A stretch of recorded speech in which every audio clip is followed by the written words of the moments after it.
I want to work online. I want to earn my money remotely. If I achieve that, it's much more than the money. It's all the benefits I get from having location independence. I get to have freedom and autonomy of my time and space. I can choose when to work, where I work. I don't have to commute. I can spend more time with my family and the people I care about. I can be available for other things that I might not be able to if I was in the office. I will probably eat and treat my body better because I'm more in control and there's less extra stressful things. So based on Tim Ferriss's book and based on the reality of that outcome, having income that is remote has a multiplication aspect. If I can earn 50,000 in my office, I might be equally as happy with 35,000 out of the office. And you need to reconcile that. You need to think about how much money you'd save on gas and eating out with your coworkers. You have to think about the money you'd save on your wardrobe and the things you spend to look reasonable in the office. You have to see that you could probably be happier with a lot less. And then your family could have access to you. Your kids can have access to you. You can start a different type of home-based business. You can get involved in other side hustles. You'd have so much more time. You could go do buy and sell. You could be building things. You could be doing small local-based service business, as well as the job, the commute. It wears us down heavily. We rarely retain any extra energy because there's such a high demand on your psychological and emotional quotient while you're working with other people who are often less equipped than you, who are often less quality in terms of communication and empathy, right? It sucks that we have to go to a place and we're forced to be friends almost with people with low IQ, low EQ. I mean, it's very hard and taxing, right? You're always having to be the smarter, bigger, more thoughtful person. That's taxing. Okay, so you have to come to that full realization. You have to understand what are the differences when I get remote. And from there, you can decide, okay, I do want this. I do really, really want this because it is available. Doesn't mean it's a click of a button. Doesn't mean you buy a course and you get it, but you have to align this vision for yourself. Okay, make it a 5 and 10-year vision, make it a 3-year vision, whatever it takes. Say, I will be remote by 2025, right? This idea that it can happen overnight is just, that's not viable. That's not how life works. That's not how successful people work. You have to have a long-term vision. You have to aim for the stars and land on the moon, as they say.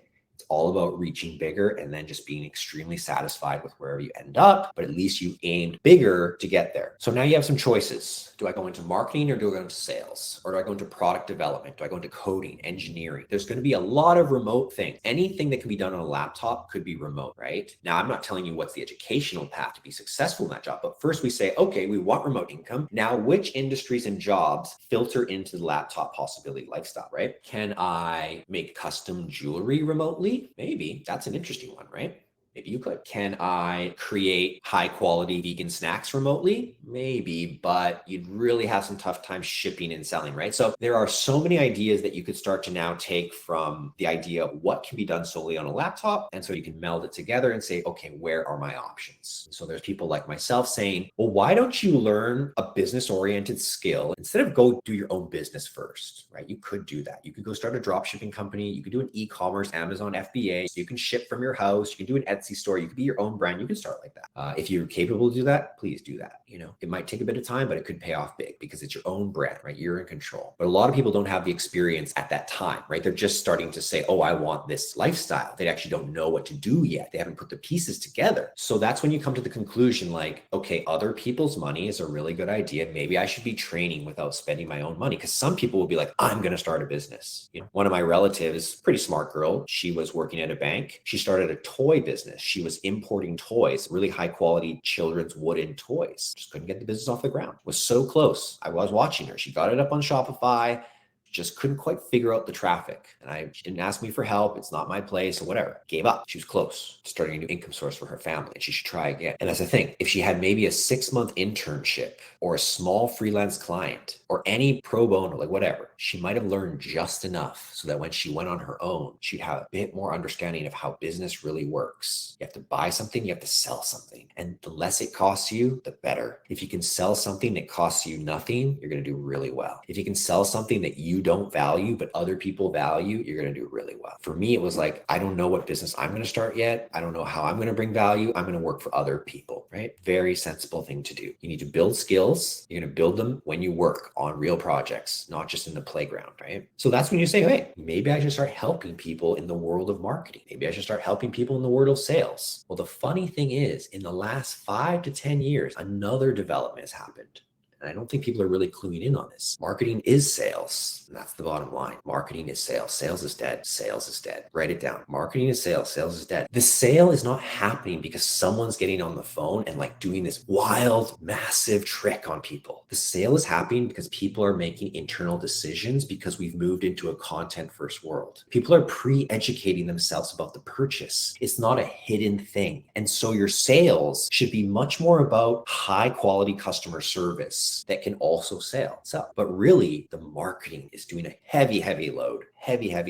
And with the coming of chatbots, with the coming of automated follow-ups, building on the world of email and retargeting, it is marketers who will rule the world if we already aren't. Who is the greatest entrepreneur in the world? Who are the greatest top 3 entrepreneurs in the world of the last decade? And what was their specialty? Don't tell me engineering. Don't tell me product development. That is not their specialty. Engineers don't meme. Engineers don't get up on stage in front of millions of people and change the world with their words. It is marketers who will rule the world. I will rule the world. You will rule the world if you stick to the path. If you commit to saying, I understand that marketing is about building brands. I understand that marketing is about sharing a message to the world. I want to do that. I don't want to be automated. I don't want to be in the conveyor belt. Okay. Here's what's going to happen. People are going to start thinking, oh, marketing is going to get automated. Let me tell you something. There is no other industry like marketing where the second people start to do something a little too much, all the cool people stop doing it and they do something else. There will always be the next way to market. And so it's not that you should learn every little strategy for today. It's not that you should learn every little framework today. I think you should trend more to how I approach this as a philosophy, as a foundational approach of how do I want to approach marketing as it evolves. I don't teach you the very tiniest tactics because they quickly get outdated. And I've learned that from making courses. You know, it's hard to keep these things updated. So the world has turned. We are in a new era. Marketing is clearly showing itself as something that will sustain, but be extremely volatile and dynamic. But I don't see any other choice. And don't forget, it's a pathway from OPM, other people's money, finding your expertise, developing a business around your skill, but ultimately thinking for yourself, whether you're going to be a personal brand, a product brand, service brand, whatever it is. Selling digital marketing services is a vehicle towards that. It's a vehicle to let you train from. It's a vehicle to give you exposure and experience. You're going to get access to a lot of projects by doing this. By becoming a digital marketer, you're saying, I want to play business with all these people. I want to play this game with them, right? I want to play Plinko and slot machines with all these business owners. You're saying, I want to be a part of that. I want to be a part of the world where we build great products and share them to the world. I want to be part of the world where marketing is fair and honest, but quality. I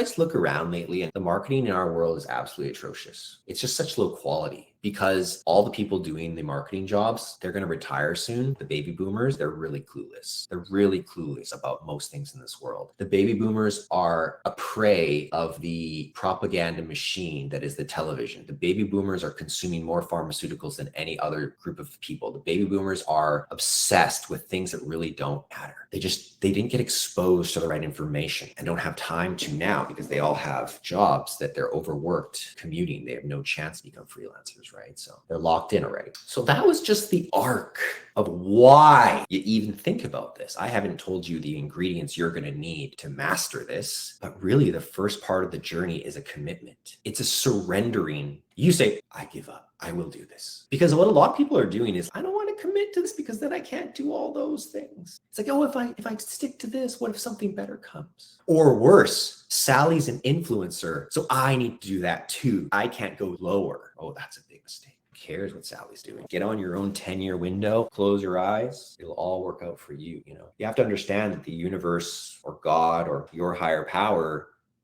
is really helping you. You know, I've faced really some incredible challenges in the last 24 months, and two of the biggest ones this past week. Really crushing things happened to me, but you just need to roll with it. You have to learn to take this kind of challenge on. You have to surrender into the pathway that is led for you. You have to accept that every problem and challenge is actually meant for you to grow. Maybe you're already locked in, right? Maybe you've said, I do want to do this, but you'd be surprised how many people are wavering. And it's if you could just surrender and focus and commit, a lot of positive things would happen.